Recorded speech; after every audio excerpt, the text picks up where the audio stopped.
Buenos días, amigas, amigos. Les habla el doctor Soria de Zacatecas, capital México. Con el comentario de hoy, infodemia, la otra pandemia del COVID-19, la verdad de las mentiras. Primera pandemia de información que trastorna la mente de quienes la contraen. Con el brote y la diseminación del COVID-19, no solo combatimos una pandemia, también luchamos contra esa infodemia. Hay más de 3,000 millones de mensajes y más de 100,000 millones de interacciones en las tendencias COVID-19, coronavirus y otras etiquetas muy similares. Como en las guerras, la primera víctima de esta epidemia, de esta pandemia con rango de pandemia mundial, es la verdad. Porque la información clara y comprobada se pierde en medio de un bosque de datos, hechos falsos y rumores, cumpliéndose la premisa de comunicación de que a mucha información, desinformación. O sea, que creemos más en el mensajero que en el propio mensaje. Esto se agrava porque los mensajeros resultan ser nuestros seres más cercanos a través de las redes sociales. Si a través del Facebook o del chat familiar, del WhatsApp, llega un mensaje con el like o retuiteado por un hermano o un amigo cercano, no dudamos en su veracidad, aunque de origen sea rumor, falsa noticia o fake news, provocando en nosotros confusiones y angustias que se van a reflejar en emociones de pánico, enojo o muy falsa alegría. En esta situación, tiene importancia que la gente acceda a noticias e información que le resulte fiable y que pueda ayudarle a comprender esta crisis del coronavirus, a sus seres queridos y a sus comunidades. Está claro que tanto la información como los varios tipos de desinformación van a moldear crucialmente cómo la gente entiende y cómo reacciona frente a una crisis de salud pública.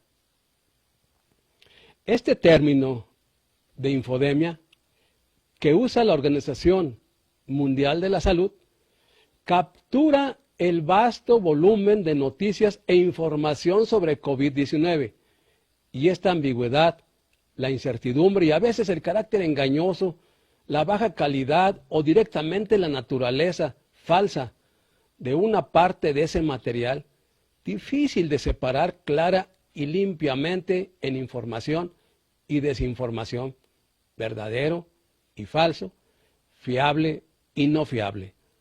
La falta de confianza y credibilidad puede condenar a complicar esta pandemia que padecemos todos.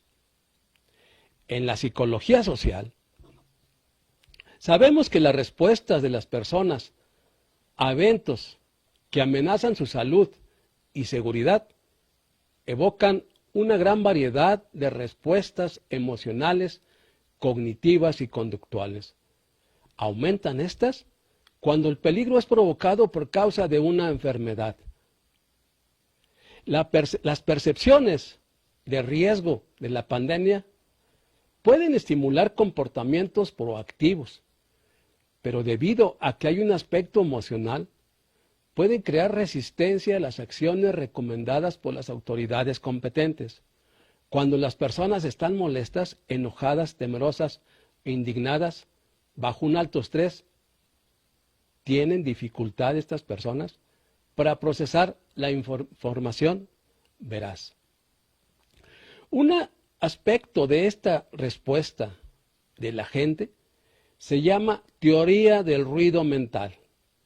Esta teoría sostiene que cuando las personas están estresadas, están atendiendo gran cantidad de su ruido interior mental, interno, y son menos capaces de atender la información generada externamente para su beneficio. Un segundo principio es que cuando las personas están molestas, no confían en las autoridades.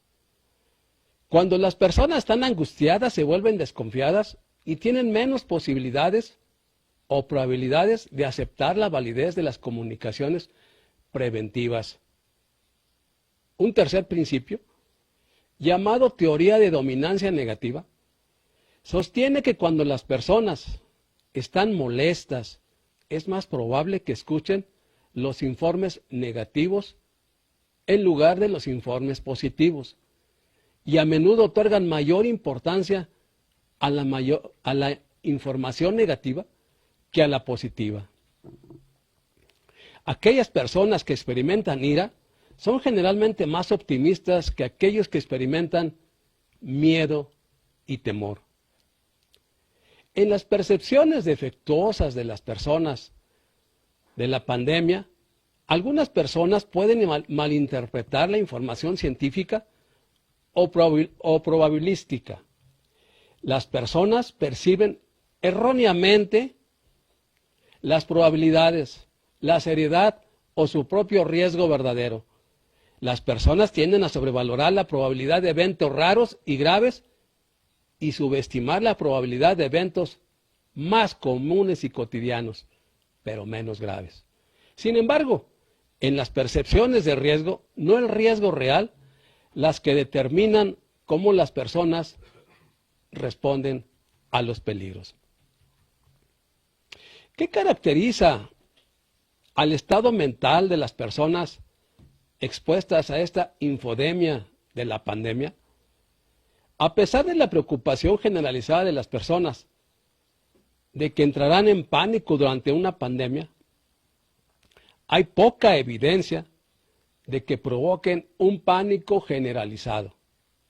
Contrariamente a la creencia popular, las personas pueden mostrar un comportamiento más afiliado o voluntario durante y después de la pandemia, lo que puede conducir a una acción proactiva, colectiva, efectiva.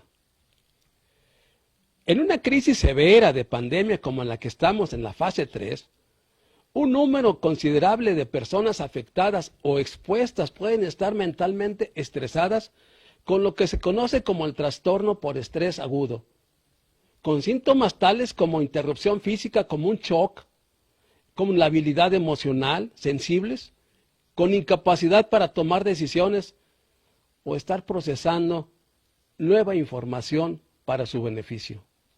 Los síntomas suelen ser temporales, pero en algunas personas puede haber un trastorno a más largo plazo, lo que lleva a un trastorno por estrés postraumático generalmente después de que la crisis inmediata se haya resuelto. El estado emocional previo a la pandemia, muchas personas antes de padecer esta pandemia, influyen sus reacciones a la crisis después de la pandemia o durante la pandemia. Las personas previamente que estaban tristes o ansiosas o enojadas tienen menos capacidad para procesar nueva información. Aunque la excitación mental o el estrés crean un mayor grado de atención de la audiencia, el enfoque de la atención a menudo es muy limitado, lo que reduce la capacidad de escanear y asimilar una gran cantidad de información o tomar decisiones. También hay en términos sociales quienes poseen niveles más bajos de educación saben menos sobre el coronavirus que quienes tienen niveles más altos de educación. En términos de factores políticos, quienes no están interesados en la política o se mantienen distanciados de los partidos saben menos sobre el coronavirus que quienes se interesan por la política. Es evidente que los políticos de alto nivel tienen una gran responsabilidad especial para garantizar un mensaje claro, preciso y honesto sobre esta pandemia. Si no lo hacen, las consecuencias pueden ser graves, ya que la gente va a malinterpretar la situación. Se pondrá en peligro en sí misma o sus seres queridos o sus comunidades. Los jóvenes y las personas con limitada educación formal confían menos en los medios para obtener noticias e información sobre este coronavirus. También confían menos en los medios y en el gobierno. Grandes minorías en todos los países no se involucran con las noticias ni confían en ellas, y tampoco se comprometen con los consejos del gobierno ni confían en él. Y a menudo saben menos sobre la crisis de esta pandemia. Todavía no tenemos una vacuna para este virus, pero al menos ahora sabemos que el acceso a información rigurosa, relevante y confiable de medios y otras fuentes pueden ayudar a combatir la infodemia y así ayudar a que la gente se ayude a sí misma y ayude a sus sociedades. Este fue el comentario de hoy. Gracias por escucharlo. Espero lo aprovechen y lo reflexionen en compañía de los suyos. Les habló el doctor Soria y nos escuchamos la próxima semana, pero en virtual. Hasta la próxima.